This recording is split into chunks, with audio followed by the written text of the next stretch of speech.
अस्सलाम वालेकुम व्यूअर्स। हम पढ़ रहे हैं सेकेंड ईयर फिजिक्स चैप्टर 1 और इस वीडियो में हम शॉर्ट डेफिनेशन पढ़ेंगे इलेक्ट्रिक फ्लक्स। तो चलिए शुरू करते हैं। अगर हम इलेक्ट्रिक लाइंस के सामने कोई एरिया रख दें, ठीक है, कोई भी एरिया परपेंडिकुलर, तो इस एरिया में से जो लाइंस पास होंगी, इलेक्ट्रिक लाइंस, उसको हम इलेक्ट्रिक फ्लक्स कहते हैं। तो यही इसकी डेफिनेशन है जो यहाँ लिखी हुई है।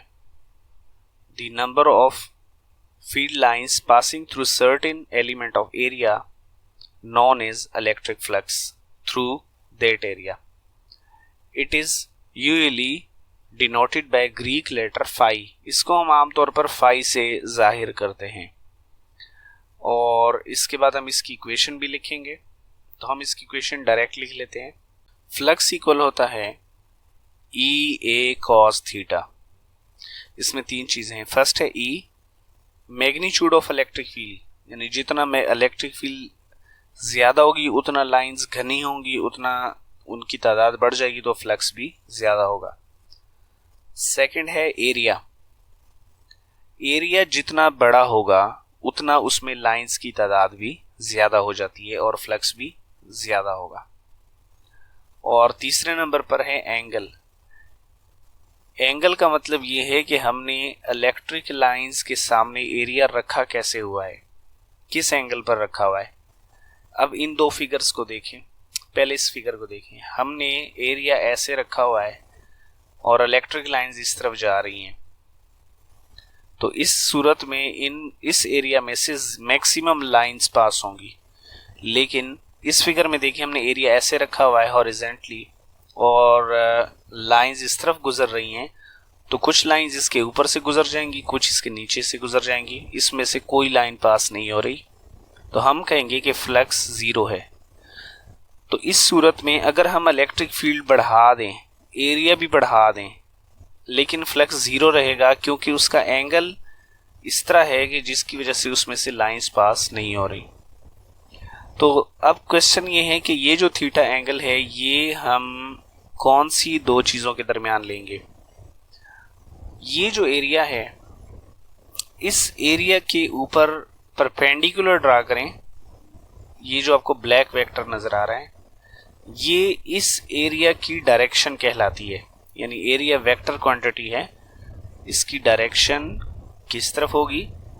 इस सरफेस के बिल्कुल परपेंडिकुलर 90 डिग्री पर। इसी तरह यहाँ अगर हम सरफेस को देखें तो इसका जो ब्लैक वेक्टर है वो इस तरफ है। तो ये जो ब्लैक वेक्टर है ये वेक्टर एरिया कहलाता है। तो असल में जो हमने थीटा लेना होता है वो हमने इन इलेक्ट्रिक लाइंस के साथ इस वेक्टर एरिया का एंगल लेना होता है, ना कि इस प्लेन सरफेस का। ये चीज़ इसमें याद रखनी है, एमसीक्यूज वगैरह में आ जाती है। आपको प्लेन एरिया का कहा होता है कि ये पैरेलल है या परपेंडिकुलर है। तो आप अगर सरफेस पैरेलल होगी, जैसे इस फिगर में आपको नज़र आ रही है लाइंस की, तो सरफेस का जो वेक्टर एरिया होगा वो परपेंडिकुलर होगा। तो परपेंडिकुलर जब पुट करेंगे कॉज वाली इक्वेशन में तो जवाब जीरो आएगा। तो इस तरह हम जब भी फ्लक्स के लिए एंगल लेते हैं वो हम हमेशा इलेक्ट्रिक लाइंस और वेक्टर एरिया के दरमियान लेते हैं, ना कि उसकी प्लेन के साथ एंगल लेते हैं। ठीक है, ये इसमें याद रखना है। और इस इक्वेशन को, ये जो ई ए कॉस थीटा है, इसको हम ई डॉट ए लिख सकते हैं क्योंकि इसमें कॉज आ रहा है।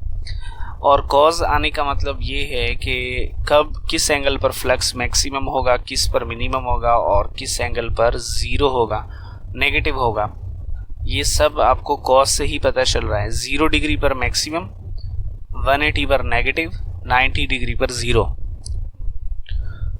तो फ्लक्स की ये भी एमसीक्यूज में आ सकता है। एंगल्स दिए होते हैं, ऑप्शंस दिए होते हैं आगे जवाब के, कब फ्लक्स मैक्सिमम होगा, कब नेगेटिव होगा, कब पॉजिटिव होगा। और फ्लक्स जो है, क्योंकि ये स्केलर प्रोडक्ट या डॉट प्रोडक्ट से आ रहा है, इसलिए ये एक स्केलर क्वांटिटी है। और इसके जो यूनिट्स है वो है न्यूटन मीटर स्क्वायर पर कोलम। इसके यूनिट्स भी याद रखने हैं जो MCQs में पूछे जाते हैं। तो इसका शॉर्ट क्वेश्चन आएगा डिफाइन इलेक्ट्रिक फ्लक्स। तो आपने इसमें क्या क्या लिखना है, पहले डेफिनेशन लिखनी है,